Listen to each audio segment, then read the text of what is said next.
In 1452, in a small Tuscan village called Vinci, a child was born out of wedlock. His name was Leonardo.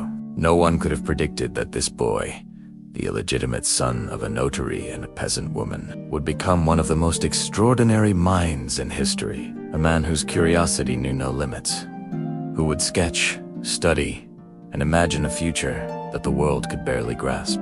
As a child, Leonardo roamed the hills and rivers around Vinci. He observed everything: the flight of birds, the ripples in water, the anatomy of plants. Nature was his first teacher, and it imprinted on him a way of seeing the world, not as it was told, but as it truly was. While other children memorized, Leonardo questioned, why does the sky appear blue? How do birds stay aloft? What lies beneath the skin of a human being? For Leonardo, everything was a mystery waiting to be solved. In Florence, the beating heart of the Renaissance, Leonardo entered the workshop of Andrea del Verrocchio. Here he learned painting, sculpture, mechanics, and engineering.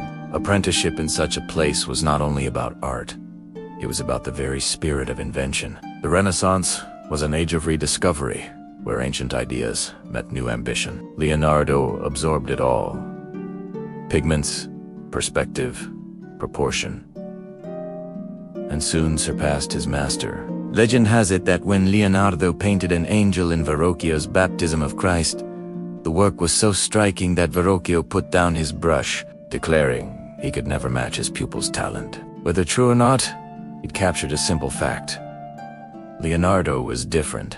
Yet his genius was not limited to the canvas. Leonardo filled notebooks with sketches and ideas: flying machines, hydraulic systems, weapons of war, even designs for cities. He dissected cadavers to understand muscles and bones, producing anatomical drawings so precise that modern doctors still admire them. For Leonardo, art and science were not separate.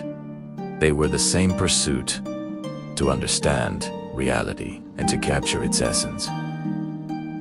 But Leonardo's life was not only about creation, it was also about struggle. He was a dreamer, often starting projects he never finished. Patrons grew impatient. Florence admired him, but could not always employ him. Restless, Leonardo left the city, searching for opportunity elsewhere. His journey would take him to Milan, and into the service of one of Italy's most powerful rulers. By the end of the 1480s, Leonardo was no longer just an artist. He was an engineer, an architect, a thinker of impossible thoughts. And in Milan, his talents would find their stage, giving the world works that still define genius today.